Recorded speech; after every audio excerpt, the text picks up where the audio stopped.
दोस्तों एक बार फिर तुहाडे नाल असीं सोशल मीडिया ते जुड़े हाँ। इशू बहुत इंपॉर्टेंट है, तुसीं सारे जानते हो। कल दा काफ़ी वड्डे पद्धर ते किसानां दा विद्रोह हो रहा वा और जिस ढंग दे नाल सारे पंजाब चों बहुत वड्डी तादाद विच, शायद जे मैं गलत ना होवां तां ਲੱਖਾਂ ਦੀ तादाद विच ट्रैक्टर ट्रॉलीज़ लैके इस कड़कदी ठंड विच किसानां ने अपने हकूक की गल कहण वास्ते दिल्ली का प्रोग्राम उलीकिया सी 26 ते 27 नवंबर का। जो दिल्ली नूं आ रहे सी सारा और इहदा पिछोकड़ ये जांदा पिछे कि जिहड़ा पिछले 2 महीनों तो काले कानूनों के खिलाफ किसान संघर्ष कर रहे हैं ना, वो बिल्कुल शांतमई रहा। पंजाब दे विच किसी दे कोई सट पेट नहीं लगी, कोई पब्लिक प्रॉपर्टी डैमेज नहीं की। अपनी गल कह रहे सीगे। अफसोस इस गल का कि साडियां जिहड़ियां केंद्र की सरकार आ उहनूं साडी गल तां उन्होंने की मननी सी, उल्टा साडे ते शर्तां लाउण लग गए कि तुहाडीआं असीं खाद ते कोले दीआं ट्रेन्स तां चलावांगे जे पहिलां तुसीं साडीआं पैसेंजर ट्रेन्स लाओ। ये पहली बार देखिया कि मंगण वाले किसान ने ते शर्तां रख रही आ केंद्र की सरकार।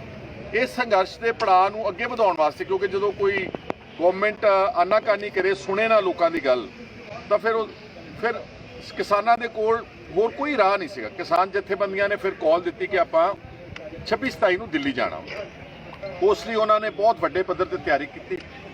ट्रैक्टर ट्रॉलियां सारे पंजाब के लगभग 13,000 पिंड है, तो मेरा ख्याल कोई पिंड इदां दा नहीं होना जिथों किसानों के हक विच, चाहे उन्होंने शुभ चिंतक कह लो चाहे आम नागरिक कह लो, वो सारे जिहड़े सीगे उन्होंने दिल्ली वाल नूं कूच किया।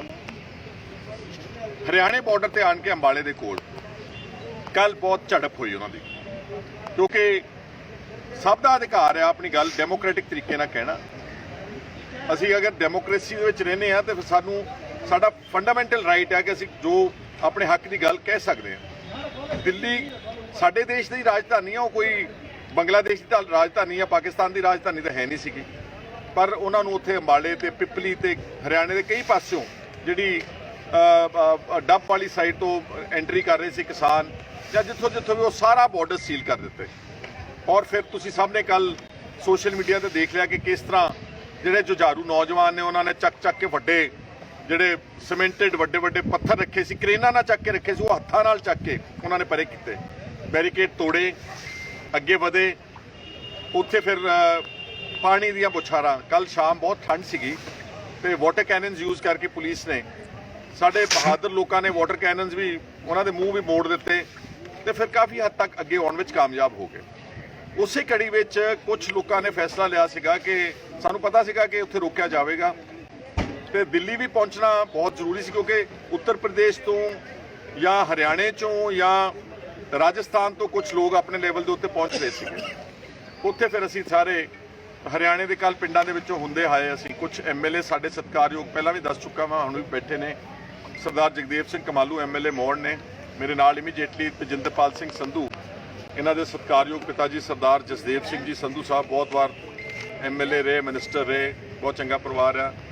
फिरमल सिंह खालसा MLA भदौड़, नाल ही सरदार सुखदेव सिंह जी चक जिहड़े कि बहुत पंजाब हतैशी ने, अमनदीप सिंह जी चैरी, परमिंदर सिंह जी ढींडसा उत्तराखंड तो किसान आगू है अपने नाल, मैं कराउणा बहुत सारे लोग उन्होंने हुण साडे तो खदेड़ के उन्होंने अलग एक बस विच करनाल बॉर्डर कुंडली बॉर्डर वाल लिजाया गया। सानू सारिਆਂ ਨੂੰ पुलिस ने, दिल्ली पुलिस ने बैठे ने सारे पुलिस वाले पिछे, सानू दिल्ली पुलिस ने कहा कि असीं तुहानूं असीं अपनी हिरासत विच लैने आ ते सानू पार्लीमेंट स्ट्रीट पुलिस स्टेशन तो जंतर मंतर तो जिथे असीं गए सीगे बंगला साहब गुरुद्वारा साहब मत्था टेक के, उतों सानू उन्होंने डिटेन करके इस वक्त जिहड़ा हरिनगर दा स्टेडियम है इत्थे जिथे पुलिस ने इहनूं एक डिटेंशन कैंप च, जे मेरे पिछे मैं तुहानूं हुणे गल भी कराऊंगा, बहुत सारे सत्कारयोग स्टूडेंट्स ने जिहड़े जवाहरलाल नेहरू यूनिवर्सिटी दे JNU साडे देश की सब तो वधिया यूनिवर्सिटी है, बहुत होणहार बच्चे ने। इन्हां दी जिहड़ी ऑर्गेनाइजेशन SFI ये भी किसानों के हक में जंतर मंतर ते बैठे हुए सी साडे तो पहला, इन्हां नूं भी सारिਆਂ ਨੂੰ ਇੱਥੇ ਨਾਲ ਲੈ के आए गए ने। एक MLA साहब दस रहे उत्तराखंड तो किसान पहुंचे ने, क्या नाम है भाई साहब आपका? परशोत्तम जी, ये उत्तराखंड तो आए हैं। इस करके ਅੱਜ ਦਿੱਲੀ ਦੇ ਵਿੱਚ ਇਸ ਤਰ੍ਹਾਂ ਦਾ ਇੱਕ ਜਿੱਦਾਂ ਛਾਉਣੀ ਬਣਾਈ ਹੋਈ, ਕਿਸੇ ਨੂੰ ਕਿਤੇ ਲੈ ਗਏ, ਕਿਸੇ ਨੂੰ ਕਿਤੇ ਲੈ ਗਏ, ਕਿਸੇ ਨੂੰ ਕਿਤੇ ਲੈ ਗਏ। ਇਹਨਾਂ SFI ਦੇ ਸਟੂਡੈਂਟਸ ਦੇ ਨਾਲ ਵੀ ਬਹੁਤ ਜ਼ਿਆਦਾ ਤਾਦਾਦ ਵਿੱਚ ਬੱਚੇ ਸੀਗੇ, ਇਹਨਾਂ ਨੂੰ ਵੀ ਹੁਣ ਉੱਥੇ ਇਹਨਾਂ ਨੇ ਕਰਤਾ। ਇਸ ਤੋਂ ਪਹਿਲਾਂ ਕਿ ਮੈਂ ਇਹਨਾਂ SFI ਦੇ JNU ਦੇ ਜਿਹੜੇ ਪ੍ਰੈਜ਼ੀਡੈਂਟ ਨੇ, ਮੈਨੂੰ ਬੜਾ ਮਾਣ ਹੈ, ਸਾਡੀ ਬੱਚੀ ਆ सत्कारयोग आयशी घोष। ਤੁਹਾਨੂੰ याद होना कि जो शाहीन बाग मोर्चे में थी ये बात हुई सारी, जब आपका तकरार हुआ था। हाँ, JNU के अंदर पुलिस ने बहुत गुरशागर्दी की सी। उदों की सट लगी है, हले भी निशान हैगा। ये प्रेजिडेंट ने जवाहरलाल नेहरू यूनिवर्सिटी के JNU के स्टूडेंट और नाल ही उन्होंने होर भी बहुत सारे बच्चे ने, तो नाल उन्होंने मायूक विश्वास ये ऑल इंडिया जनरल सैकटरी ने SFI दे। इस तो पहला कि मैं गल करा, मैं चाहूँगा कि तुसी उन्हां नाल गल कराओ कि की कहंदे ने। नहीं खड़े हो, कोई आप भी खड़े हो जाओ। मैं तो सिर्फ आपसे ये पूछना, हम तो चलो लड़ते ही हैं, हमारा तो काम है पंजाब के लोगों का ना, कोई भी गलत काम होते हैं तो हम लड़ते हैं। तो आप हमारे से भी पहले बैठे थे, आप बताना चाहेंगे कि आप इस किसान आंदोलन के बारे में क्या कहना चाहते हैं? पहले तो हम लोग इस बात को विश्वास करते हैं कि आज अगर हम लोग देख रहे हैं कि इस देश में अगर हिंदुस्तान को किसी ने बनाया है, वो भारत के जो मजदूर है वो किसान है। और आज पूरे देश के अंदर हम देख रहे हैं जो किसान है, जो मजदूर है, वो लोग रास्ते पे उतर के आए हैं। जो कानून आया है, लेबर लॉज आए हैं, जो एग्रो बिल्स आए हैं, वो किस तरीके से लाया गया है और वो किस तरीके से किसानों के ऊपर हानि पहुंचाने वाला है। इस देश के अंदर जो भाजपा का सरकार है, मोदी सरकार है, वो सिर्फ इसलिए काम कर रहा है कि घंटों घंटों काम करके अदानी और अंबानी जैसे कॉरपोरेट्स का किस तरीके से इस देश के अंदर मुनाफा हो सकता है। और आज स्टूडेंट होने के नाते, छात्र होने के नाते हम ये समझते हैं कि अगर हमारे देश के किसान और मजदूर अच्छे नहीं रह सकते तो हम कोई अच्छे नहीं रह सकते। और इसीलिए सॉलिडारिटी में हम लोग जंतर मंतर में ज्वाइन किए थे प्रोटेस्ट में कि आज देश भर में अगर हमारे जो किसान भाई बहन है, जो मजदूर है, वो अगर सड़क पे उतर के अपने हकों के लिए लड़ रहे, तो हम छात्र जो है, हम अपने हक की बात कर रहे, हम भी उनके साथ लड़ेंगे। क्योंकि हम जो स्टूडेंट्स है, बहुत सारे JNU में जो स्टूडेंट्स है, उनके मम्मी पापा भी कोई मजदूर है, कोई किसान है, तो उनके सॉलिडारिटी हम लोग खड़े हुए हैं कि आज अगर किसान को उनका हक नहीं मिलेगा तो उनके जो बच्चे होंगे वो पढ़ लिख नहीं पाएंगे, यूनिवर्सिटीज में वो रह नहीं पाएंगे। आज अगर हमें किसान खाना नहीं, वो लोग खाना नहीं उगाएंगे तो आज हमें किसी को इस देश के अंदर खाना नहीं मिलेगा। इस बात को हम समझते हैं और इसीलिए इस बात की सॉलिडारिटी में हम लड़ने आए। इसके साथ साथ एक छोटी सी बात कहना चाहेंगे कि मोदी और भाजपा सरकार का जिस तरीके से एक अटैक मजदूर और किसान पे चल रहा है, वैसे ही स्टूडेंट कम्युनिटी पे भी चल रहा है। जो नई शिक्षा नीति को लाया गया है, वो प्राइवेटाइजेशन का पूरा मॉडल को यहाँ पे ढकेलने की कोशिश कर रहा है। जो गुणवत्तापूर्ण शिक्षा होता है, उसके जगह डिजिटल एजुकेशन को जो ला रहे हैं, वहाँ पे हम देख रहे हैं दिल्ली के अंदर ही ऐश्वर्या जैसे एक स्टूडेंट है लेडी श्रीराम कॉलेज का, उसको आत्महत्या करना पड़ता है क्योंकि उसके पास संसाधन नहीं है। तो इन सारे जो पॉलिसीज है प्राइवेटाइजेशन, इसके खिलाफ हम लोग खड़े होते हैं और इस जो मॉडल लाने की कोशिश कर रहा है कॉर्पोरेट का, उसके खिलाफ हम खड़े होते हैं। इसीलिए आज 26 और 27 का जो कॉल दिया गया है, उसके सॉलिडारिटी में स्टूडेंट्स की तरफ से हम लोग सॉलिडारिटी में खड़े हुए किसान और मजदूरों के साथ। बहुत शुक्रिया ਤੁਸੀਂ ਇਹਨਾਂ ਦੀ ਗੱਲ ਸੁਣੀ ਕਿ ਇਹਨਾਂ ਨੇ ਨਾ ਸਿਰਫ ਕਿਸਾਨ ਅੰਦੋਲਨ ਦੀ ਸਪੋਰਟ ਕਰ ਰਹੇ ਨੇ, ਪਰ ਇਹਨਾਂ ਨੇ ਜਿਹੜੀ ਐਜੂਕੇਸ਼ਨ ਪਾਲਿਸੀ ਬਣਾਈ BJP ਨੇ, ਜਿੱਦਾਂ ਕਿ ਕਾਰਪੋਰੇਟ ਸੈਕਟਰ ਨੂੰ ਹਰ ਸੈਕਟਰ ਵਿੱਚ ਵਾੜ ਰਹੇ ਨੇ, ਚਾਹੇ ਐਗਰੀਕਲਚਰ ਸੈਕਟਰ ਹੈ ਜਾਂ ਪਹਿਲਾਂ ਉਹਨਾਂ ਦਾ ਆਲਮੋਸਟ ਹਰ ਵਪਾਰ ਤੇ ਪਹਿਲਾਂ ਹੀ ਕਬਜ਼ਾ ਹੋ ਚੁੱਕਾ। ਤਾਂ ਐਜੂਕੇਸ਼ਨ ਦਾ ਜਿਹੜਾ ਕਹਿ ਸਕਦੇ ਆ ਕਿ ਰਾਜਨੀਤੀਕਰਨ ਕਰ ਰਹੇ ਨੇ, ਭਗਵਾਕਰਨ ਕਰ ਰਹੇ ਨੇ, ਉਹਦਾ ਇਹ ਹੋਣਹਾਰ ਬੱਚੇ ਨੇ ਜਿਹੜੇ ਵਿਰੋਧ ਕਰਦੇ ਨੇ। ਔਰ ਮੈਂ ਦਾਤ ਦਿੰਦਾ ਵਾਂ ਆਇਸ਼ੀ ਘੋਸ਼ ਜੀ ਦਾ, ਜਿਹੜੇ ਪ੍ਰੈਜ਼ੀਡੈਂਟ ਨੇ, ਔਰ ਇਹਨਾਂ ਨੇ ਬਹੁਤ ਸਟਰਗਲ ਪਹਿਲਾਂ ਵੀ ਕੀਤਾ। ਸਾਡੇ ਸਾਰੇ ਦੇਸ਼ ਦੇ ਨੌਜਵਾਨਾਂ ਦੀ ਹਮਦਰਦੀ ਇਹਨਾਂ ਦੇ ਨਾਲ ਆ। ਔਰ ਇਹਨਾਂ ਤੋਂ ਪਹਿਲਾਂ ਜਿਹੜੇ ਕਨਈਆ ਕੁਮਾਰ ਜੀ ਪ੍ਰੈਜ਼ੀਡੈਂਟ ਸੀਗੇ, ਉਹਨਾਂ ਤੇ ਵੀ ਬਹੁਤ ਵਿਕਟਮਾਈਜੇਸ਼ਨ ਹੋਈ। ਬਹੁਤ ਅੱਛੀ ਆਵਾਜ਼ ਆ ਸਾਰੇ ਦੇਸ਼ ਦੀ। ਸਾਨੂੰ ਇਦਾਂ ਦੇ ਬੱਚੇ ਚਾਹੀਦੇ ਨੇ। ਇਹਨਾਂ ਦੇ ਨਾਲ ਹੀ ਜਿਹੜੇ ऑल इंडिया जनरल सेक्रेटरी ने मयूख विश्वास जी, मैं उन्होंने भी बेनती करूंगा कि आप भी अपनी बात खुल के बताओ। देखिए, ये जो मोदी सरकार है, ये जो मोदी सरकार और देश के खिलाफ, देश की जनता के खिलाफ जंग ऐलान किया है। अब देखिए, देश के जो किसान और सड़कों में उतर के आए हैं, आज मजदूर रास्ते पे, और स्टूडेंट्स का हालत ये है क्योंकि और कोई चारा नहीं हम लोगों को। हम लोग एक साथ मिलके ये लड़ाई लड़ रहे हैं, ये जंग हम लोग लड़ रहे हैं। क्योंकि आप लोग देखिए, इस टाइम में ये कोरोना महामारी का चलते हुए एक के बाद एक anti people, anti student, anti farmers, anti workers जो नीति इन्होंने प्रयोग किया, ऐसा नीति प्रयोग किया इन्होंने जिस टाइम आप लोगों ने देखा, पहले तो जो लड़ाई हम लोगों ने लड़ा था, जो मजदूरों ने जो लड़ाई लड़े थे, 8 घंटा काम करने का जो उनका हक है, वो 8 घंटा तो अब दूर की बात है, अब उन लोगों को 12 घंटा 14 घंटा काम करना पड़ेगा। अब देखिए महामारी के चलते हुए अब हम लोग नौजवानों का हालत क्या होते जा रहा है। 15 करोड़ लोगों का काम चला गया हमारे देश में, 15 करोड़। और सिर्फ वही नहीं, जिसके पास काम है उसको तनख्वाह नहीं मिल रहा है, हम स्टूडेंट्स को स्कॉलरशिप नहीं मिल रहा है। और दूसरी तरफ आप देखिए, जैसे अंबानी पहले था, जो लॉकडाउन से पहले वो दुनिया का 9th सबसे अमीर लोग थे, और अब हो गया क्या, 4th हो गया, अब 4th हो गया। अभी मोदी जी और ये अमित शाह उसके बेटे के, जब अंबानी की शादी में जाने के लिए वो बेताब होते हैं। इस अंबानी के शादी में 1 लीटर पानी की बोतल का दाम होता है 6.5 लाख रुपया, 6.5 लाख। वो आइसलैंड के ग्लेशियर से आता है वो पानी। और हम लोगों का हालत, हम लोग किसानों का हालत देखिए, आप हम लोग का ये मजदूरों का हालत देखिए, दिन प्रतिदिन यहाँ पर भूख के मारे लोग मर रहे हैं। आप अगर ये जो फार्मर्स बिल जो आने वाला है, जो लेकर आए हैं ये सरकार, ये हमारे देश का जो अन्नदाता है, इस अन्नदाता को खत्म करने का एक बड़ा साजिश है। और यही अंबानी और अदानी को लूट के लिए दरवाजा खोल रहा है ये सरकार। और जहां पर अंबानी और अदानी के लिए ये लोग कर रहा है, आप देखिए इन लोगों को सिर्फ यही नहीं, जो भाजपा के घनिष्ठ जो करोड़पति है, उन लोगों का हालत देखिए।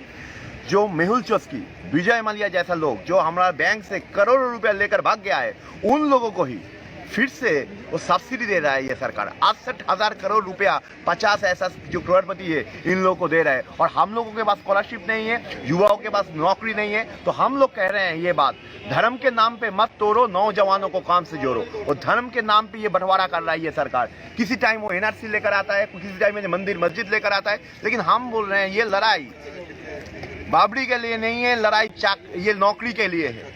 ये लड़ाई अस्त्र के लिए नहीं है, ये वस्त्र के लिए है। ये लड़ाई दीक्षा के लिए नहीं, ये लड़ाई शिक्षा के लिए है। ये लड़ाई स्वाधीनता, जनवाद, समाजवाद के लिए है। ये दाढ़ी और चोटी का लड़ाई नहीं है ये। तो इसलिए हम लोग को इकट्ठा होना पड़ेगा, क्योंकि ये जो सरकार है, ये सरकार आप देख रहे हैं, इनके पास CBI है, इनके पास सुप्रीम कोर्ट है, इसके पास ED है, सब कुछ लेकर ये टूट पड़ा है जनता के ऊपर। लेकिन हम लोगों ने देखा, जो अंग्रेजों के खिलाफ पूरा हिंदुस्तान एक साथ होकर लड़ाई लड़े थे, जात पात धर्म के आधार पे नहीं, हम लोग एक साथ ये लड़ाई लड़े थे। और यही मौका फिर से आ गया है। जो अंग्रेजों का जो चाटुकार थे, जो दलाल थे, उन लोगों के खिलाफ ये लड़ाई अब जारी है। और अंबानी अदानी जो हमारा देश का जल जमीन जंगल बिक रहा है एनवायरमेंट इम्पैक्ट असेसमेंट के नाम पे, जो हमारा देश का किसानों को बर्बाद कर रही है फार्म बिल्स के नाम पर, जो ये नया जो अमेंडमेंट तैयार कर रहा है, ये लेबर लॉ खत्म कर रहा है। और हम लोगों का स्टूडेंट्स, हम लोगों का देखिए, जैसे मैं बोल रहा था, स्कॉलरशिप नहीं है, फीस बढ़ रहा है दिन प्रतिदिन, और डिजिटल डिवाइड हो रहा है। अरे लोगों के पास आटा खरीदने का पैसा नहीं है, डेटा कैसे खरीदेगा ये लोग। हम लोगों के पास यहाँ पर देश में सिर्फ 27% लोगों के घर में कुछ इंटरनेट तो पहुँचता है, और गांव में वो भी 4% लोगों के पास पहुँचता है। जहाँ पर हम लोग के देश में, जहाँ पर 8.5 घंटा इलेक्ट्रिसिटी रहता है ज़्यादा से ज़्यादा घर में, तो वहाँ पर डेटा कहाँ से आएगा, वहाँ पर इलेक्ट्रिसिटी कहाँ से आएगा। तो हम लोग ये बात पूछ रहे हैं, हम लोग बोल रहे हैं भाई, पहले आप लोग जो कर रहे हो, जो बंटवारा के राजनीति कर रहे हो, आप लोग पहले स्कूल तैयार करो, आप लोग पहले यूनिवर्सिटी तैयार करो। वो नहीं कर रहा है। सिर्फ हम लोग देख रहे हैं इस टाइम हर जगह वो लोग बोल रहे थे, ये अच्छे दिन का सपना दिखाने का बात कर रहे थे मोदी सरकार। तो अच्छे दिन की तो दूर की बात है। आप देखिए हम लोग के ऊपर ये इतना बड़ा आक्रमण है। तो हम लोग चाहते हैं ये पूरा जो आक्रमण हो रहा है, इसके खिलाफ हम लोग इकट्ठा होकर ये लड़ाई लड़ेंगे। और यही उम्मीद के साथ ये लड़ाई, जब हिंदुस्तान एक साथ लड़ता है, वो जीतते हैं हिंदुस्तान वो लड़ाई। और हिंदुस्तान को बचाने का लड़ाई है, ये देश को बचाने का लड़ाई है, वो लड़ाई हम लोग लड़ेंगे और जीतेंगे। धन्यवाद। विश्वास जी, आपका बहुत धन्यवाद। बहुत अच्छियां गल्लां कीतियां, किन्ने विद्वान ने बच्चे, और किन्नियां इंसाफ पसंदी ਦੀਆਂ ਗੱਲਾਂ, ਚਾਹੇ ਉਹ ਕਿਸਾਨਾਂ ਲਈ ਨੇ, ਚਾਹੇ ਉਹ ਮਜ਼ਦੂਰਾਂ ਲਈ ਨੇ, ਚਾਹੇ ਉਹ ਨੌਜਵਾਨਾਂ ਲਈ ਨੇ। ਇਹਨਾਂ ਦੀ ਹਿੰਮਤ ਦੇਖੋ ਕਿ ਦੇਸ਼ ਦੇ ਤਾਨਾਸ਼ਾਹ ਪ੍ਰਾਈਮ ਮਿਨਿਸਟਰ, ਤਾਨਾਸ਼ਾਹ ਸਰਕਾਰ ਦੇ ਖਿਲਾਫ ਤੱਥਾਂ ਦੇ ਆਧਾਰ ਤੇ ਅੰਕੜੇ ਦੇ ਕੇ ਕਿ ਕਿਸ ਤਰ੍ਹਾਂ ਕਾਰਪੋਰੇਟਸ ਨੂੰ ਫਾਇਦਾ ਦੇ ਰਹੀ ਹੈ ਸਰਕਾਰ, ਇੱਕ ਗਰੀਬ ਕਿਸਾਨ, ਗਰੀਬ ਮਜ਼ਦੂਰ, ਗਰੀਬ ਆਦਮੀ ਦੇ ਉਹਦੀ ਕੀਮਤ ਤੇ। ਸੋ ਇਸ ਲਈ ਮੈਂ ਇਹਨਾਂ ਬੱਚਿਆਂ ਦਾ ਬਹੁਤ ਸ਼ੁਕਰੀਆ ਅਦਾ ਕਰਦਾ। ਇਹਨਾਂ 'ਚੋਂ ਬਹੁਤ ਸਾਰੇ, ਜਿੱਦਾਂ ਪਹਿਲਾਂ ਦੱਸਿਆ, ਕਿ ਉਹ ਦੂਸਰੇ ਪੁਲਿਸ ਸਟੇਸ਼ਨ ਵਿੱਚ ਖਦੇੜ ਦਿੱਤੇ ਗਏ ਨੇ। ਸਾਡੇ 'ਚੋਂ ਵੀ ਪਰਮਿੰਦਰ ਸਿੰਘ ਢੀਂਡਸਾ ਜਿਹੜੇ MLA ਨੇ ਸਾਡੇ ਭਰਾ, ਉਹਨਾਂ ਨੂੰ ਪਰੇ ਕੁੰਡਲੀ ਬਾਰਡਰ ਨਾਲ ਲੈ ਗਏ ਸੀਗੇ। ਇਸ ਤਰ੍ਹਾਂ ਨਾਲ ਸਾਰੇ ਦਿੱਲੀ ਦੇ ਵਿੱਚ ਵੱਖ-ਵੱਖ ਥਾਵਾਂ ਤੇ ਪੁਲਿਸ ਨੇ ਲੋਕਾਂ ਨੂੰ ਡਿਟੇਨ ਕੀਤਾ। ਇੱਕ ਸ਼ਬਦ ਵਰਤਿਆ ਸੀ ਉਹਨੇ ਵਿਸ਼ਵਾਸ ਜੀ ਨੇ ਆਪਣੇ ਗੱਲ ਵਿੱਚ ਕਿ ਸਬਸਿਡੀ। ਦੋਸਤੋ ਮੈਂ ਕਹਿਣਾ ਚਾਹੁੰਦਾ ਕਿ ਇਸ ਦੇਸ਼ ਦੀ ਸਰਕਾਰ ਦਾ ਤੁਸੀਂ ਇੱਕ ਨਜ਼ਰੀਆ ਦੇਖੋ ਕਿ ਜਿਹੜੇ ਤਾਂ ਪਹਿਲਾਂ ਹੀ ਬਹੁਤ ਅਮੀਰ ਲੋਕ ਨੇ ਕਾਰਪੋਰੇਟ ਜਿਨ੍ਹਾਂ ਦਾ ਜ਼ਿਕਰ ਕੀਤਾ ਜਾ ਰਿਹਾ, ਅੰਬਾਨੀ, ਅਡਾਨੀ, ਟਾਟਾ, ਬਿਰਲਾ, ਮਹਿੰਦਰਾ, ਹੋਰ ਬਹੁਤ ਸਾਰੇ ਨੇ ਜਿਨ੍ਹਾਂ ਦੀ ਇੱਕ ਬੜੀ ਲੰਬੀ ਕਤਾਰ ਆ। ਇਹਨਾਂ ਲੋਕਾਂ ਨੂੰ ਦੇਸ਼ ਦੀ ਸਰਕਾਰ ਇਹਨਾਂ ਦੇ ਵੱਡੇ ਵੱਡੇ ਜਿਹੜੇ ਕਰਜ਼ੇ ਸੀ ਨਾ, ਉਹ ਜਿਹੜੇ NPO ਹੋ ਚੁੱਕੇ ਇਹਨਾਂ ਦੇ ਅਕਾਊਂਟ, ਜਿਹੜੇ ਬੈਂਕਾਂ ਨੂੰ ਪੈਸੇ ਨਹੀਂ ਦੇ ਸਕਦੇ ਇਹ ਲੋਕ, ਉਹ ਸ਼ਾਇਦ 12 ਕੇ 13 ਕੇ 15 ਲੱਖ ਕਰੋੜ ਰੁਪਏ ਮੋਦੀ ਸਾਹਿਬ ਦੀ ਸਰਕਾਰ ਨੇ ਪਿਛਲੇ ਕੁਝ ਸਾਲਾਂ ਜਿਨ੍ਹਾਂ ਦਾ ਅਰਬਪਤੀਆਂ ਦਾ ਮਾਫ ਕੀਤਾ ਵਾ। ਔਰ ਜਦੋਂ ਕਿਸਾਨ ਦੀ ਵਾਰੀ ਆਉਂਦੀ ਤਾਂ ਉਹਨੂੰ ਕਰਜ਼ਾ ਤਾਂ ਉਹਦਾ ਕੀ ਮਾਫ ਕਰਨਾ ਵਾ, ਕਰਜ਼ਾ ਤਾਂ ਉਸਦਾ ਕੀ ਮਾਫ ਕਰਨਾ ਵਾ। ਉਹਨੇ ਕਿਤੇ 2 ਲੱਖ ਰੁਪਏ ਦਾ ਵੀ ਕਰਜ਼ਾ ਚੁੱਕਣਾ ਹੋਵੇ ਨਾ, ਉਹਦੀਆਂ 10 ਉਂਗਲਾਂ ਲਵਾਈ ਜਾਂਦੀਆਂ, ਉਹਦੇ ਸਾਰੇ ਪਰਸਨਲ ਜਾਇਦਾਦ ਦੀ ਗਰੰਟੀ ਪਾਈ ਜਾਂਦੀ ਆ, ਤੇ ਜੇ ਕਿਸ਼ਤ ਨਾ ਮੋੜੇ ਉਹ ਫਿਰ ਉਹਦਾ ਗ੍ਰਿਫਤਾਰ ਕਰਕੇ ਉਹਦੇ ਵਾਰੰਟ ਕੱਢ ਕੇ ਉਹਦੀ ਤੋਹੀਨ ਕਰਕੇ ਉਹਨੂੰ ਜੇਲ੍ਹਾਂ 'ਚ ਸੁੱਟਿਆ ਜਾਂਦਾ। ਔਰ ਇਸ ਦੇਸ਼ ਦੇ ਵਿੱਚ ਤੁਸੀਂ ਦੇਖ ਲਓ ਕਿਸ ਤਰ੍ਹਾਂ ਦਾ ਵਾਤਾਵਰਨ ਹੈ। ਜਿਹੜੇ ਤਾਂ ਕਿਸਾਨ ਆ ਉਹਨਾਂ ਨੂੰ ਕਹਿੰਦੇ ਜੀ ਤੁਹਾਡੀ ਮਦਦ ਕਰਨੀ, ਉਹਨੂੰ ਕਹਿੰਦੇ ਨੇ ਸਬਸਿਡੀ। ਮਤਲਬ ਸਾਨੂੰ ਇਹ ਕਹਿੰਦੇ ਨੇ ਕਿ ਤੁਹਾਨੂੰ ਤੁਹਾਡੇ ਤੇ ਆਸਾਨ ਕਰ ਰਹੇ ਹਾਂ, ਅਸੀਂ ਤੁਹਾਨੂੰ ਸਬਸਿਡੀ ਦੇ ਰਹੇ ਹਾਂ। ਤੇ ਜੇ ਕਾਰਪੋਰੇਟ ਘਰਾਣਿਆਂ ਦੇ ਉੱਤੇ ਕੋਈ ਇੰਡਸਟਰੀ ਨੂੰ, ਵੱਡੀ ਇੰਡਸਟਰੀ ਨੂੰ ਫਾਇਦਾ ਦੇਣਾ, ਉਹ ਕਹਿੰਦੇ ਜੀ ਇਨਸੈਂਟਿਵ ਆ। ਲਫ਼ਜ਼ ਦੇਖੋ ਕਿੱਦਾਂ ਦੇ ਘੜੇ ਹੋਏ ਨੇ। ਸਾਡੀ ਬੇਇੱਜ਼ਤੀ ਵਾਸਤੇ ਸਬਸਿਡੀ ਆ, ਉਹਨਾਂ ਦੀ ਬੇਇੱਜ਼ਤੀ ਲੁਕਾਉਣ ਵਾਸਤੇ ਉਹਨੂੰ ਇਨਸੈਂਟਿਵ ਕਿਹਾ ਜਾਂਦਾ ਵਾ। ਪਹਿਲਾਂ ਤਾਂ ਅਸੂਲਨ ਵੱਡਾ ਜਿਹੜਾ ਵਿਤਕਰਾ ਇੰਡਸਟਰੀ ਦੇ ਤਾਕਤਵਰ ਵੱਡੇ ਕਾਰਪੋਰੇਟ ਤੇ ਆਮ ਕਿਸਾਨਾਂ ਦੇ ਵਿੱਚ। ਦੂਸਰਾ ਹੈਗਾ ਕਿ ਕਿਸਾਨ ਜਿਹੜੇ ਨੇ ਉਹ ਮੈਂ ਸਮਝਦਾ ਕਿ ਸਾਰੇ ਦੇਸ਼ ਨੂੰ ਅੱਜ 65-70% ਪਿੰਡਾਂ ਦੇ ਲੋਕ ਚਲਾ ਰਹੇ ਨੇ। ਇੱਕ ਨਾ ਡਿਜ਼ਾਈਨ ਹੈ ਬੜਾ ਅੱਛਾ, ਮੈਂ ਕੋਟ ਕਰ ਦਿੰਦਾ, ਦਵਿੰਦਰ ਸ਼ਰਮਾ ਨੂੰ ਕੋਟ ਕਰ ਰਿਹਾ ਵਾਂ ਜਿਹੜੇ ਫਾਰਮ ਇਕਨੋਮਿਸਟ ਨੇ। ਉਹਨਾਂ ਨੇ ਕਿਹਾ ਇੱਕ ਅੰਦਰ ਖਾਤੇ ਨਾਲ ਇੱਕ ਨੀਤੀ ਬਣਾਈ ਹੋਈ ਆ ਆਪਣੀ ਸਰਕਾਰ ਨੇ, ਚਾਹੇ ਉਹਦੇ ਤੇ ਇੰਟਰਨੈਸ਼ਨਲ ਪ੍ਰੈਸ਼ਰ ਕਹਿ ਲਓ, ਕੁਝ ਕਹਿ ਲਓ, ਉਹ ਸਰਕਾਰ ਨੇ ਇੱਕ ਨੀਤੀ ਬਣਾਈ ਕਿ ਹੌਲੀ ਹੌਲੀ ਐਗਰੀਕਲਚਰ ਨੂੰ ਖਤਮ ਕਰਕੇ, ਫਾਰਮਰਸ ਨੂੰ ਖਤਮ ਕਰਕੇ ਉਹਨੂੰ ਸ਼ਹਿਰਾਂ ਵੱਲ ਨੂੰ ਤੋਰੋ, ਕਿਉਂਕਿ ਸਾਨੂੰ ਇੱਥੇ ਇੰਡਸਟਰੀਅਲ ਲੇਬਰ ਦੀ ਲੋੜ ਆ, ਸਾਨੂੰ ਇੱਥੇ ਕਾਮਿਆਂ ਦੀ ਲੋੜ ਆ। ਵੈਸਟਰਨ ਵਰਲਡ ਵਿੱਚ ਆਲਰੇਡੀ ਅਮਰੀਕਾ ਤੇ ਦੂਜੇ ਸਟੇਟਸ ਜਿਹੜੇ ਕੰਟਰੀਜ਼ ਨੇ ਉਹਦੇ 'ਚ ਕਿਸਾਨੀ ਖਤਮ ਕਰ ਚੁੱਕੇ ਨੇ। ਔਰ ਆਪਣੇ ਦੇਸ਼ ਦੀ ਜਿਹੜੀ ਇੱਕ ਪ੍ਰੋਪਰ ਮਿੱਥੀ ਹੋਈ ਨੀਤੀ ਆ ਕਿ ਸ਼ਾਇਦ ਆਉਣ ਵਾਲੇ 5-4 ਸਾਲ ਵਿੱਚ ਉਹ ਜਿੰਨੇ ਵੀ ਲੋਕ ਖੇਤੀ ਕਰਦੇ ਨੇ ਉਹਨੂੰ ਅੱਧੇ ਨੂੰ ਉਹਨਾਂ ਨੇ ਸ਼ਹਿਰਾਂ 'ਚ ਸ਼ਿਫਟ ਕਰਨਾ ਵਾ। ਸ਼ਾਇਦ 38%, 65-70% ਤੋਂ 38% ਲੋਕਾਂ ਨੂੰ ਸ਼ਹਿਰਾਂ ਵਿੱਚ ਸ਼ਿਫਟ ਕਰਕੇ ਉਹਨਾਂ ਨੂੰ ਕਾਮੇ ਬਣਾਉਣਾ ਵਾ। ਇਸ ਨੀਤੀ ਦੇ ਨਾਲ ਇਹ ਜਿਹੜੇ ਕਾਲੇ ਕਾਨੂੰਨ ਬਣਾਏ ਗਏ ਨੇ, ਕਾਲੇ ਕਾਨੂੰਨ ਐਵੇਂ ਨਹੀਂ ਬਣਾਏ ਗਏ ਤਾਈਓ ਮੋਦੀ ਸਾਹਿਬ ਦੀ ਸਰਕਾਰ ਏਡਾ ਸਟੈਂਡ ਲੈ ਰਹੀ, ਕਿਉਂਕਿ ਇਹ ਕਾਰਪੋਰੇਟ ਨਾਲ ਬੈਠ ਕੇ ਤੈਅ ਕਰਕੇ ਤਾਂ ਕਾਨੂੰਨ ਬਣਾਏ ਗਏ ਨੇ। ਇਹਨਾਂ ਨੂੰ ਛੇਤੀ ਦੇ ਕੇ ਵਾਪਸ ਨਹੀਂ ਲੈਣਾ, ਪਰ ਇਹਦਾ ਮਤਲਬ ਇਹ ਨਹੀਂਗਾ ਕਿ ਆਪਣਾ ਸੰਘਰਸ਼ ਅਸੀਂ ਛੱਡ ਦਈਏ। ਔਰ ਕਿਸਾਨਾਂ ਦੀ ਗੱਲ ਕਹਿਣਾ ਚਾਹੁੰਦਾ, ਸਾਦੀਆਂ ਗੱਲਾਂ ਜਿਹੜੀਆਂ ਮੈਂ ਜਾਣਦਾ ਵਾਂ ਕਿ ਦੇਖੋ ਅੱਜ ਤੋਂ 50 ਸਾਲ ਪਹਿਲਾਂ 1 ਤੋਲਾ ਸੋਨਾ ਲੈਣਾ ਹੁੰਦਾ ਸੀ ਨਾ ਆਪਾਂ, ਲਗਭਗ 250 ਰੁਪਏ 1 ਤੋਲਾ ਸੋਨਾ ਸੀਗਾ, ਤੇ 2 ਕੁਇੰਟਲ ਕਣਕ ਵੇਚ ਕੇ ਆਪਾਂ 1 ਤੋਲਾ ਸੋਨਾ ਲੈ ਲੈਂਦੇ ਸੀ। 50 ਸਾਲ ਬਾਅਦ ਸਾਰੇ ਦੇਸ਼ ਦੇ ਸਾਰੇ ਵਰਗਾਂ ਨੇ ਬਹੁਤ ਤਰੱਕੀ ਕੀਤੀ ਆ, ਪਰ ਕਿਸਾਨ ਉੱਥੇ ਦਾ ਉੱਥੇ ਖੜਾ ਬਲਕਿ ਪਿੱਛੇ ਗਿਆ ਵਾ। ਅੱਜ ਅਸੀਂ ਉਹੀ 1 ਤੋਲਾ ਸੋਨਾ ਲੈਣਾ ਹੋਵੇ ਤਾਂ ਸਾਨੂੰ 25 ਕੁਇੰਟਲ ਕਣਕ ਵੇਚਣੀ ਪੈਂਦੀ ਆ। ਇਹ ਮੈਂ ਤੁਹਾਨੂੰ ਸਿਰਫ ਮਹਿੰਗਾਈ ਦੀ, ਇਨਫਲੇਸ਼ਨ ਦੀ ਦਰ ਸਮਝਾ ਰਿਹਾ ਵਾ ਕਿ ਕਿਸ ਤਰ੍ਹਾਂ ਬੇਇਨਸਾਫੀ ਹੋਈ ਸਾਡੇ ਫਸਲਾਂ ਦੀਆਂ ਕੀਮਤਾਂ ਨੂੰ ਲੈ ਕੇ। ਇੰਨਾ ਵੱਡਾ ਵਿਤਕਰਾ। ਔਰ ਜਿਹੜਾ ਆਰਗੇਨਾਈਜ਼ ਸੈਕਟਰ ਹੈ EMPLOYEES ਦਾ, ਇਹਨਾਂ ਨੂੰ ਦੇਖੋ ਤੁਸੀਂ ਕਿੰਨੇ ਪੇ ਕਮਿਸ਼ਨਸ ਬਣਾਏ ਗਏ, ਕਿੰਨੀਆਂ ਇਹਨਾਂ ਦੀਆਂ ਤਨਖਾਹਾਂ ਵਧਾਈਆਂ ਗਈਆਂ।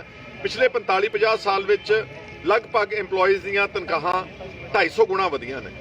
ਔਰ ਇਹਨਾਂ ਨੂੰ ਹਰ ਕਿਸਮ ਦਾ ਅਲਾਊਂਸ, ਅਸੀਂ ਕਿਸੇ EMPLOYEE ਦੇ ਖਿਲਾਫ ਨਹੀਂ ਗਏ, ਫੌਜੀਆਂ ਨੂੰ, ਡਿਫੈਂਸ ਸਰਵਿਸਿਜ਼ ਵਾਲਿਆਂ ਨੂੰ, ਜਾਂ ਜਿਹੜੇ ਸੈਂਟਰਲ ਗਵਰਨਮੈਂਟ ਦੇ EMPLOYEES ਆ ਇਹਨਾਂ ਨੂੰ ਐਜੂਕੇਸ਼ਨ ਅਲਾਊਂਸ ਆ, ਇਹਨਾਂ ਨੂੰ ਹਾਊਸ ਰੈਂਟ ਅਲਾਊਂਸ ਆ, ਇਹਨਾਂ ਨੂੰ ਹੈਲਥ ਇੰਸ਼ੋਰੈਂਸ ਦੀ ਕਵਰੇਜ ਹੈਗੀ ਆ, ਇਹਨਾਂ ਨੂੰ ਇੱਥੋਂ ਤੱਕ ਕਿ ਸੁਪਰੀਮ ਕੋਰਟ ਦੇ EMPLOYEES ਤੇ ਡਿਫੈਂਸ ਵਾਲਿਆਂ ਨੂੰ ਸ਼ਾਇਦ 21,000 ਰੁਪਇਆ ਸਾਲ ਦਾ ਕੱਪੜੇ ਧੋਣ ਦਾ ਮਿਲਦਾ ਵਾ।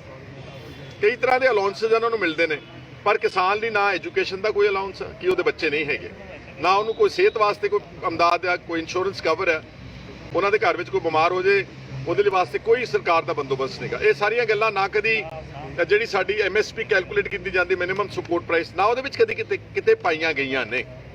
ਔਰ ਜਿਹੜਾ ਅਸਲ ਸਵਾਮੀਨਾਥਨ ਕਮੇਟੀ ਰਿਪੋਰਟ ਦਾ ਰਿਕਮੈਂਡੇਸ਼ਨ ਦਾ ਫਾਰਮੂਲਾ ਅਗਰ ਉਹਦੇ ਨਾਲ ਕੈਲਕੂਲੇਸ਼ਨ ਕੀਤੀ ਜਾਵੇ ਤਾਂ ਜਿਹੜਾ ਕਣਕ ਦਾ ਭਾਅ ਅੱਜ 1900-2000 ਰੁਪਏ ਪ੍ਰਤੀ ਕੁਇੰਟਲ ਹੈ, ਇਹ 7000 ਰੁਪਏ ਕੁਇੰਟਲ ਚਾਹੀਦਾ ਵਾ, 7000 ਰੁਪਏ ਕੁਇੰਟਲ।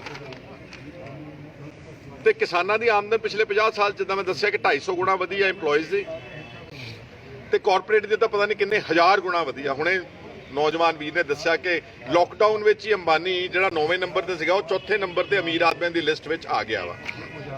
ਕਿਸਾਨਾਂ ਦੀ ਆਮਦਨ ਪਤਾ ਕਿੰਨੀ ਵਧੀ ਪਿਛਲੇ 50 ਸਾਲ 'ਚ? ਸਿਰਫ 19 ਗੁਣਾ, ਸਿਰਫ 19 ਗੁਣਾ। ਇਸ ਕਰਕੇ ਉਹਦੇ ਤੇ ਕਰਜ਼ਾ ਚੜ੍ਹਨਾ ਸੁਭਾਵਿਕ ਸੀਗਾ ਔਰ ਇਹ ਕਰਜ਼ਾ ਜਾਣ ਬੁੱਝ ਕੇ ਮਿੱਥ ਕੇ ਚੜਾਇਆ ਗਿਆ ਵਾ। ਉਹਨਾਂ ਨੂੰ ਕਦੀ ਕੋਈ ਰਾਹਤ ਨਹੀਂ ਦਿੱਤੀ ਜਾਵੇਗੀ ਔਰ ਉਹ ਚਾਹੁੰਦੇ ਨੇ ਕਿ ਸਾਡੇ ਗੁਲਾਮ ਬਣ ਕੇ ਰਹਿਣ, ਇਹਨਾਂ ਦੀ ਆਵਾਜ਼ ਖੋਲੀ ਜਾਵੇ ਔਰ ਪੰਜਾਬ ਨੂੰ ਖਾਸ ਤੌਰ ਤੇ ਟਾਰਗੇਟ ਕੀਤਾ ਜਾਂਦਾ ਕਿਉਂਕਿ ਉਹਨਾਂ ਨੂੰ ਪਤਾ ਵਾ ਕਿ ਪੰਜਾਬ ਦੇ ਲੋਕ ਜਿਹੜੇ ਨੇ ਜਦ ਵੀ ਕੋਈ ਬਗਾਵਤ ਦੀ ਸੁਰ ਉੱਠੇਗੀ, ਚਾਹੇ ਉਹ ਪੁਰਾਣੇ ਮੁਗਲਾਂ ਵੇਲੇ ਆ ਤੇ ਚਾਹੇ ਅੰਗਰੇਜ਼ਾਂ ਵੇਲੇ, ਉਹ ਪੰਜਾਬੀ ਉਠਾਉਣਗੇ। ਇਸ ਕਰਕੇ ਸਾਨੂੰ ਉਹ ਕੀ ਕਹਿੰਦੇ ਹੁੰਦੇ ਆ ਕਿ ਸਾਨੂੰ ਉਹ ਇੱਕ ਕਿਸਮ ਦਾ ਸਾਨੂੰ ਉਹ ਮਾਨਸਿਕ ਤੌਰ ਤੇ ਵੀ ਕਮਜ਼ੋਰ ਕਰਨਾ ਚਾਹੁੰਦੇ, ਆਰਥਿਕ ਤੌਰ ਤੇ ਤਾਂ ਕਮਜ਼ੋਰ ਕਰ ਹੀ ਚੁੱਕੇ ਨੇ ਆਲਰੇਡੀ। ਇਸ ਕਰਕੇ ਜਿਹੜਾ ਕਿਸਾਨਾਂ ਨੇ ਸੰਘਰਸ਼ ਕੀਤਾ ਸ਼ੁਰੂ, ਅਸੀਂ ਸਭ ਜਿੰਨੇ ਵੀ ਬੈਠੇ ਹਾਂ ਅਸੀਂ ਥੋੜੇ ਆ, ਕਮਜ਼ੋਰ ਆ, ਘੱਟ ਆ ਬੱਚੇ ਸਾਡੇ ਬੈਠੇ ਨੇ ਦਿੱਲੀ 'ਚ, ਅਸੀਂ ਸਾਰੇ ਉਹਨਾਂ ਦੇ ਮੁੱਦਈ ਆ। ਚਾਹੁੰਦੇ ਆ ਕਿ ਕੇਂਦਰ ਸਰਕਾਰ ਇਹ ਗਲਤੀਆਂ ਨਾ ਕਰੇ। ਆ ਜਿਹੜਾ ਕੱਲ ਉਹਨਾਂ ਤੇ ਪੁਛਾੜਾ ਕੀਤੀਆਂ, ਜ਼ੁਲਮ ਢਾਇਆ, ਇਹ ਤਾਂ ਫਿਰ ਐਮਰਜੈਂਸੀ ਹੋ ਗਈ। ਹੋਰ ਕਿੱਦਾਂ ਐਮਰਜੈਂਸੀ ਲੱਗਦੀ ਹੁੰਦੀ ਕਿ ਆਪਾਂ ਕਿਸੇ ਨੂੰ ਬੋਲਣ ਨਹੀਂ ਦੇਣਾ, ਕਿਸੇ ਨੂੰ ਜਾਣ ਨਹੀਂ ਦੇਣਾ ਔਰ ਉਹਨਾਂ ਦੇ ਪਾਣੀ ਵਾਟਰ ਕੈਨਨਸ ਮਾਰੇ ਗਏ, ਇਹੀ ਐਮਰਜੈਂਸੀ ਹੁੰਦੀ, ਹੋਰ ਕੀ ਐਮਰਜੈਂਸੀ ਹੁੰਦੀ ਹੈ? ਤੇ ਜਦੋਂ ਕਾਂਗਰਸ ਐਮਰਜੈਂਸੀ ਲਾਵੇ ਤਾਂ ਬੀਜੇਪੀ ਬੜੀ ਪਿੱਟਦੀ ਸੀ ਕਿ ਇਹਨਾਂ ਨੇ ਐਮਰਜੈਂਸੀ ਲਾਈ। ਪਾਰਲੀਮੈਂਟ ਦੇ ਸੈਸ਼ਨ ਵਿੱਚ ਹਰ ਵਾਰੀ ਉਹਨਾਂ ਨੂੰ ਝੂਠੇ ਕਰਦੇ ਨੇ ਤੇ ਆਪ ਐਮਰਜੈਂਸੀ ਲਾਈ ਹੋਈ ਹੈ। ਹਰ ਕਿਸਮ ਦੇ ਹਕੂਕ ਦੇ ਉੱਤੇ ਡਾਕਾ। ਅਸੀਂ ਬੈਠੇ ਹੁਣ ਸਾਨੂੰ ਇੱਥੇ ਬੰਦੀ ਬਣਾ ਕੇ ਇੱਕ ਸਟੇਡੀਅਮ ਦੇ ਵਿੱਚ ਰੱਖਿਆ ਹੋਇਆ ਵਾ ਕਿ ਤੁਸੀਂ ਕੋਈ ਗੱਲ ਨਹੀਂ ਕਰ ਸਕਦੇ, ਤੁਸੀਂ ਆਪਣਾ ਝੰਡਾ ਨਹੀਂ ਲਹਿਰਾ ਸਕਦੇ। ਜੰਤਰ ਮੰਤਰ ਕਿਸੇ ਦੀ ਪਰਸਨਲ ਜਾਇਦਾਦ ਤਾਂ ਹੈ ਨਹੀਂ ਕਿ ਦੇਸ਼ ਦਿੱਲੀ ਦੀ ਜਿਹੜਾ ਰਾਜਧਾਨੀ ਉਹ ਸਭ ਦੀ ਰਾਜਧਾਨੀ ਹੈ। ਪਰ ਜਿੱਦਾਂ ਪੰਜਾਬ ਨੂੰ ਟਾਰਗੇਟ ਕੀਤਾ ਗਿਆ, ਸਾਨੂੰ ਤਾਂ ਲੱਗਦਾ ਕਿ ਪੰਜਾਬ ਨੂੰ ਆਪਣਾ ਸੂਬਾ ਹੀ ਨਹੀਂ ਸਮਝਦੇ। ਸਾਡਾ 10,000 ਕਰੋੜ ਰੁਪਇਆ MSP GST ਦਾ ਮਾਰੀ ਬੈਠੇ ਨੇ, ਰੂਰਲ ਡਿਵੈਲਪਮੈਂਟ ਫੰਡ ਦਾ 1100 ਕਰੋੜ ਰੁਪਇਆ ਮਾਰੀ ਬੈਠੇ ਨੇ, ਸਾਡੇ ਟ੍ਰੇਨਾਂ, ਖਾਦਾਂ, ਕੋਲਾ ਸਭ ਕੁਝ ਬੰਦ ਕਰੀ ਬੈਠੇ ਨੇ। ਇਹਦਾ ਮਤਲਬ ਕੀ ਚਾਹੁੰਦੇ ਨੇ ਕਿ ਪੰਜਾਬ ਜਿਹੜਾ ਵਾ ਉਹ ਅਰਾਜਕਤਾ ਵੱਲ ਜਾਵੇ, ਪੰਜਾਬ ਡਾਂਗੋ ਡਾਂਗੀ ਹੋਵੇ, ਪੰਜਾਬ ਵਾਇਲੈਂਟ ਆਪਣੀ ਸਟਰਗਲ ਕਰੇ। ਆਪਾਂ ਸਭ ਦੇਖ ਚੁੱਕੇ ਹਾਂ ਕਿ ਪਹਿਲਾਂ ਕਿੰਨਾ ਵੱਡਾ ਨੁਕਸਾਨ ਪੰਜਾਬ ਨੂੰ ਹੋਇਆ ਔਰ ਜਿਹੜਾ ਪੰਜਾਬ ਦਾ ਪਿਛੋਕੜ ਆ ਇਹ ਦੱਸਦਾ ਵਾ ਕਿ ਇਸ ਦੇਸ਼ ਨੂੰ ਅੱਗੇ ਲਿਜਾਣ ਵਿੱਚ ਫਾਂਸੀਆਂ, ਪਾਕਿਸਤਾਨ ਤੋਂ ਉਜਾੜਾ, ਮੈਂ ਕਈ ਵਾਰੀ ਪਹਿਲਾਂ ਵੀ ਕਹਿ ਚੁੱਕਾ, ਰਿਪੀਟ ਕਰ ਰਿਹਾ ਕੁਝ ਗੱਲਾਂ, ਪਰ ਫੌਜ ਵਿੱਚ ਸੇਵਾ, ਦੇਸ਼ ਦਾ ਅਨਾਜ ਦਾ ਭੰਡਾਰ ਭਰਨਾ, ਇੱਕ ਥੋੜੋ ਸਭ ਤੋਂ ਜ਼ਿਆਦਾ ਜੇ ਅਗਰ ਮੈਂ ਸਮਝਦਾ ਕਿ ਸੂਬਾ ਕਿਸੇ ਨੇ ਇਸ ਦੇਸ਼ ਨੂੰ ਮਜ਼ਬੂਤ ਕਰਨ ਵਿੱਚ ਹਿੱਸਾ ਪਾਇਆ ਤਾਂ ਪੰਜਾਬ ਦਾ ਨੰਬਰ ਬਹੁਤ ਟੌਪ ਤੇ ਨੰਬਰ 1 ਵਿੱਚ ਆਉਂਦਾ ਵਾ। ਸ਼ਾਬਾਸ਼ ਤਾਂ ਸਾਨੂੰ ਕੀ ਦੇਣੀ ਸੀਗੀ, ਸਾਨੂੰ ਹੁਣ ਟਿਚਰਾਂ ਕੀਤੀਆਂ ਜਾ ਰਹੀਆਂ, ਸਾਡੇ ਤੇ ਪਾਣੀ ਦੇ ਬੁਛਾੜਾਂ ਮਾਰੀਆਂ ਜਾ ਰਹੀਆਂ, ਸਾਨੂੰ ਝੇਡਾਂ ਕੀਤੀਆਂ ਜਾਂਦੀਆਂ, ਸਾਨੂੰ ਸਬਕ ਸਿਖਾਉਣ ਦੀ ਨੀਤੀ ਨਾਲ ਜਿਹੜਾ ਕੰਮ ਕੀਤਾ ਜਾ ਰਿਹਾ ਇਹ ਸਰਾਸਰ ਗਲਤ ਹੈ। ਚਲੋ ਸਾਨੂੰ ਤਾਂ ਤੁਸੀਂ ਫੜ ਕੇ ਇੱਥੇ ਬਿਠਾ ਲਓਗੇ, ਦੇ ਦਿਓਗੇ ਅੰਦਰ, ਕਿੰਨਿਆਂ ਦੀ ਆਵਾਜ਼ ਰੋਕੋਗੇ ਮੋਦੀ ਸਾਹਿਬ? ਸਾਰਾ ਤਾਂ ਪੰਜਾਬ ਪੌਣੇ 3 ਕਰੋੜ ਆਬਾਦੀ ਸਾਰਾ ਤੁਹਾਡੇ ਖਿਲਾਫ ਇਸ ਵਕਤ ਜਿਹੜਾ ਹੈ ਉਹਦੇ ਜਜ਼ਬਾਤ ਤੁਹਾਡੇ ਖਿਲਾਫ ਹੋਏ ਹੋਏ ਨੇ। ਇਸ ਲਈ ਆਪਣੇ ਗੱਲ ਨੂੰ ਸੁਧਾਰੋ, ਕਿਸਾਨਾਂ ਦੀਆਂ ਹੱਕੀ ਮੰਗਾਂ ਮੰਨੋ, ਜਾਇਜ਼ ਗੱਲਾਂ ਮੰਨੋ। ਇਲੈਕਟ੍ਰਿਸਿਟੀ ਅਮੈਂਡਮੈਂਟ ਬਿੱਲ 2020 ਜਿਹੜਾ ਤੁਸੀਂ ਸਾਡੇ ਅਧਿਕਾਰ ਖੋਏ ਨੇ ਸੂਬਿਆਂ ਦੇ, ਫੈਡਰਲ ਢਾਂਚੇ ਤੇ ਡਾਕਾ ਮਾਰਿਆ, ਉਹ ਵਾਪਸ ਲਵੋ। ਜਿਹੜਾ ਪਰਾਲੀ ਸਾੜਨ ਦਾ ਕਾਨੂੰਨ ਬਣਾਇਆ, 1 ਕਰੋੜ ਰੁਪਏ ਜੁਰਮਾਨਾ ਰੱਖ ਦਿੱਤਾ, ਉਹ ਜਿਹੜਾ ਕਾਲਾ ਕਾਨੂੰਨ ਆ ਉਸ ਨੂੰ ਵਾਪਸ ਲਵੋ। ਇਹ ਸਾਰੀਆਂ ਗੱਲਾਂ ਜਦ ਤੱਕ ਨਹੀਂ ਲੈਣਗੇ ਸੰਘਰਸ਼ ਤਾਂ ਜਾਰੀ ਰਹਿਣਾ ਹੀ ਰਹਿਣਾ ਵਾ।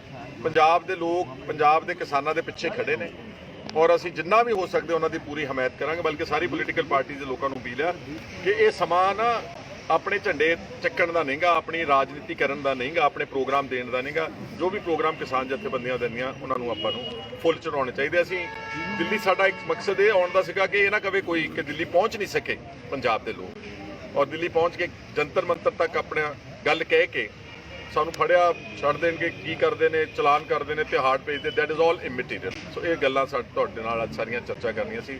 ਤੁਹਾਡਾ ਵੀ ਸਾਰਿਆਂ ਦਾ ਸਾਡੇ ਨਾਲ ਜੁੜਨ ਤੇ ਬਹੁਤ ਬਹੁਤ ਤੁਹਾਡਾ ਧੰਨਵਾਦ ਕਰਦਾ। ਇੱਕ ਵਾਰ ਫਿਰ ਮੈਂ SFI ਦੇ ਸਟੂਡੈਂਟਸ ਦਾ, JNU ਦੇ ਸਟੂਡੈਂਟਸ ਦਾ ਬਹੁਤ ਬਹੁਤ ਰਿਣੀ ਹੈ ਔਰ ਸਾਰੇ ਆਪਣੇ ਜਿੰਨੇ ਵੀ ਪੰਜਾਬ ਤੋਂ ਇਸ ਵਕਤ ਸਾਡੇ ਨਾਲ ਨੇ, ਬਾਕੀ ਸਾਰੇ ਅਲੱਗ-ਅਲੱਗ ਥਾਵਾਂ ਤੇ ਲੈ ਕੇ ਗਏ ਨੇ, ਇਹਨਾਂ ਦਾ ਵੀ ਮੈਂ ਸਾਰਿਆਂ ਦਾ ਸ਼ੁਕਰੀਆ ਅਦਾ ਕਰਦਾ। ਇੱਕ ਨਾਰਾ ਲਾ ਕੇ ਆਪਾਂ ਇਸ ਲਾਈਵ ਨੂੰ ਕੰਪਲੀਟ ਕਰਾਂਗੇ। ਕਿਸਾਨ ਏਕਤਾ ਜ਼ਿੰਦਾਬਾਦ, किसान मजदूर नौजवान एकता जिंदाबाद, मोदी सरकार मुर्दाबाद, तानाशाह सरकार मुर्दाबाद।